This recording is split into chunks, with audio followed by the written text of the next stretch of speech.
नमस्कार दोस्तों, चलिए जानते हैं मध्य प्रदेश के तमाम बड़ी खबरों को केवल 5 मिनट में। लेकिन उससे पहले आप ये वीडियो कहां से देख रहे हैं हमें कमेंट बॉक्स में जरूर बताएं। साथ ही वीडियो को लाइक करके चैनल को सब्सक्राइब जरूर कर दें। भारतीय डाक विभाग ने फिलाटेली छात्रवृत्ति योजना, दीनदयाल स्पर्श योजना वर्ष 2025 से 26 के लिए आवेदन पत्र मंगाए हैं। योजना के अंतर्गत कक्षा 6 से 9 तक के विद्यार्थियों में से प्रत्येक कक्षा के 10 से 10 छात्रों का चयन किया जाएगा। चयनित विद्यार्थियों को 6,000 रुपए की वार्षिक छात्रवृत्ति प्रदान की जाएगी। आवेदन की अंतिम तिथि 20 सितंबर तक निर्धारित की गई है।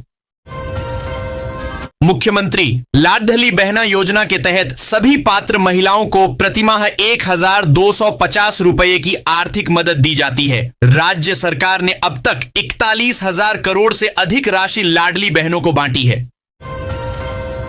राशन कार्ड वाले के लिए खुशखबरी। जितने में भारत में राशन कार्ड धारी हैं, उन लोगों के लिए एक बड़ा अपडेट है जो अगस्त महीने में ही आया है। आप सभी को बता दें कि पहले राशन में गेहूं बंद करने की बात कही जा रही है। वहीं इसके साथ 5 बड़े और फायदे मिलेंगे जो आप सभी को जानना काफी जरूरी है, क्योंकि पहले राशन में गेहूं चावल नहीं दिया जाता था, लेकिन आज चीनी, दाल, नमक और चावल दिया जाएगा और साथ में 1,000 रुपए प्रतिमाह मिलेंगे।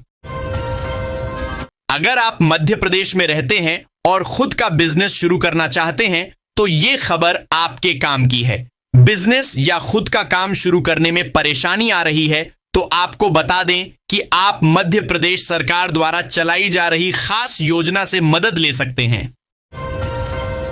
मोदी सरकार में प्रशासनिक ढांचे की रीढ़ बन चुके उत्तर भारत के अफसरों में एमपी के आईएएस सबसे आगे निकल गए हैं। 9 मंत्रालयों की कमान अब उनके पास है।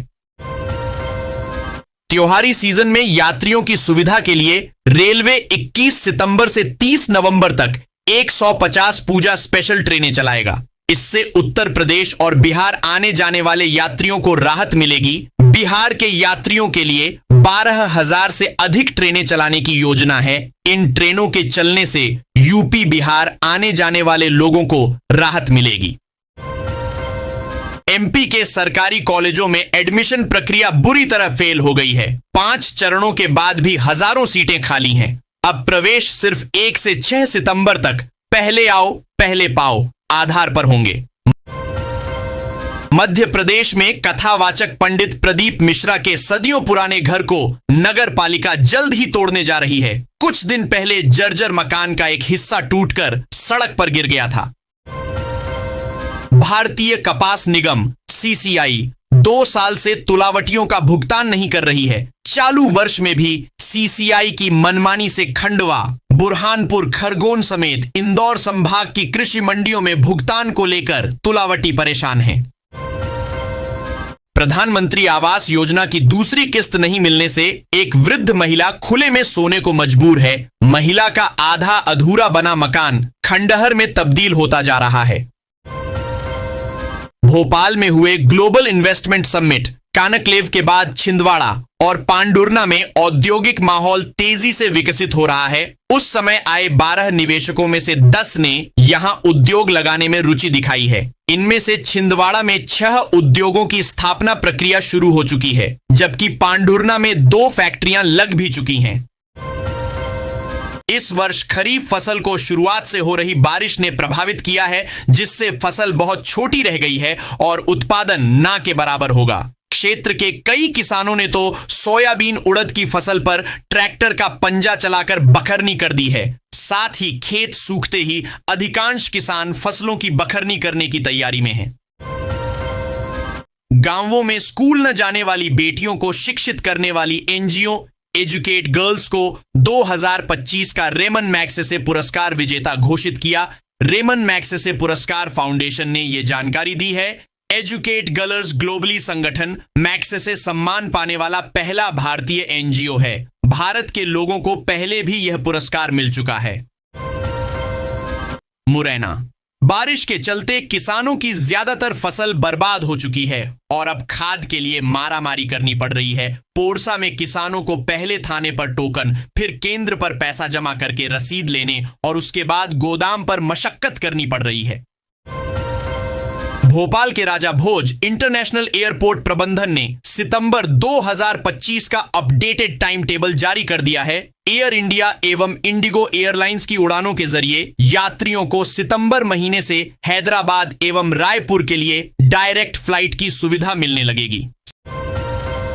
समाजवादी पार्टी सपा के राष्ट्रीय अध्यक्ष अखिलेश यादव ने उत्तर प्रदेश के पंचायत चुनाव में वोटर लिस्ट से 1.25 करोड़ नाम हटाने की खबरों पर निर्वाचन आयोग पर तीखा हमला बोला। उन्होंने आयोग को जुगाड़ आयोग करार देते हुए सवाल उठाया। यह घड़ी भारतीय पंचांग और वैदिक काल गणना को आधुनिक तकनीक से जोड़ती है। इसमें तिथि, नक्षत्र, योग, वार, मास, व्रत, त्योहार, 7000 वर्षों की पंचांग गणना, 30 मुहूर्त, सूर्योदय, सूर्यास्त और मौसम संबंधी जानकारी उपलब्ध होगी। शहर में बिजली कंपनी द्वारा जबरदस्ती स्मार्ट मीटर लगाने के बाद लोगों का आक्रोश खुलकर सामने आने लगा है। भोपाल के गोंडीपुरा इलाके में रविवार को स्मार्ट बिजली मीटर लगने के बाद आए बढ़े हुए बिल लेकर उपभोक्ताओं ने रोष जताया। मौके पर पहुंचे कांग्रेस नेता मनोज शुक्ला ने जनता दरबार में आक्रोशित लोगों की समस्याओं को सुना और मौके पर बिजली के बिल देखकर उपभोक्ताओं से चर्चा की। ग्वालियर जिले के डबरा कस्बे में एक अजीबोगरीब मामला सामने आया है। दरअसल डबरा में एक कुत्ते का भी आधार कार्ड वायरल हो रहा है। अब इस मामले को लेकर लोग हैरान हैं और सवाल खड़ा हो रहा है कि अगर यह एडिटिंग है तो भी यह कितना गंभीर मामला है। केंद्र सरकार ने E20 पेट्रोल का बचाव करते हुए कहा कि यह बेहतर त्वरण, बेहतर सवारी गुणवत्ता प्रदान करता है और E10 ईंधन की तुलना में कार्बन उत्सर्जन को लगभग 30% तक कम करता है। प्रधानमंत्री नरेंद्र मोदी ने अफगानिस्तान में 6.0 तीव्रता के भूकंप के कारण हुई जनहानि पर गहरा दुख व्यक्त किया। उन्होंने प्रभावित लोगों के लिए भारत की ओर से हर संभव मानवीय सहायता और राहत प्रदान करने का वादा किया। यह भूकंप अफगानिस्तान के लिए एक बड़ी त्रासदी साबित हुआ है, जिसमें मरने वालों की संख्या तेजी से बढ़ रही है। ज्योतिष शास्त्र में ग्रहों और नक्षत्रों की तरह ग्रहण का महत्व माना जाता है। खास करके धार्मिक दृष्टि से ग्रहण को महत्वपूर्ण माना गया है। आमतौर पर एक साल में 4 ग्रहण लगते हैं। 2025 में अब तक 2 ग्रहण लग चुके हैं और अब सितंबर में 2 और ग्रहण लगने वाले हैं।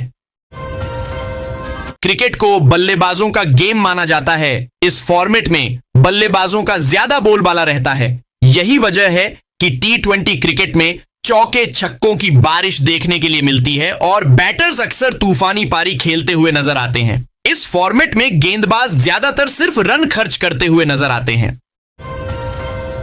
प्रधानमंत्री नरेंद्र मोदी की दिवंगत माताजी के लिए आपत्तिजनक शब्दों का इस्तेमाल किए जाने के खिलाफ भाजपा महिला मोर्चा सितंबर को कांग्रेस कार्यालय गांधी भवन के सामने विरोध प्रदर्शन किया।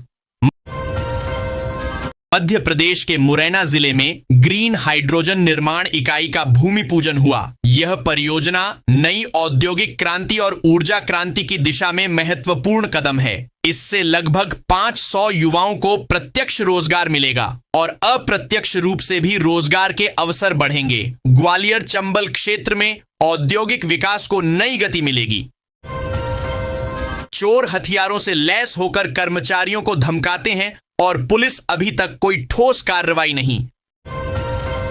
66 साल की यात्रा में NCERT ने भारत में शिक्षा को बेहतर, समावेशी और गुणवत्तापूर्ण बनाने में बड़ी भूमिका निभाई है। इसकी पाठ्य पुस्तकें और संसाधन भारत के साथ साथ विदेशों में बसे भारतीयों के बीच भी बहुत लोकप्रिय हैं। अब डिजिटल और समावेशी शिक्षा पर ध्यान देते हुए NCERT कई नए कदम उठा रहा है। राहुल गांधी ने कहा, बिहार एक क्रांतिकारी प्रदेश है। इसने पूरे देश को संदेश दिया है, हम वोट चोरी नहीं होने देंगे। आपने जो हमारी मदद की है वो देश के कोने कोने में पहुंच गई है। उमा भारती का हाल ही में दिया बयान कि वे चुनाव लड़ेंगी। मध्य प्रदेश की सियासी गलियों में हलचल मचा गया। लोग उनकी वापसी के कयास लगाने लगे। क्या उनका यह बयान महज एक टेस्टिंग साउंड था जो जनता का रूख देखना भर चाहता था, या फिर राजनीति को सत्ता की चाबी मात्र समझने वाले नेताओं को दिया गया बड़ा और स्पष्ट संदेश?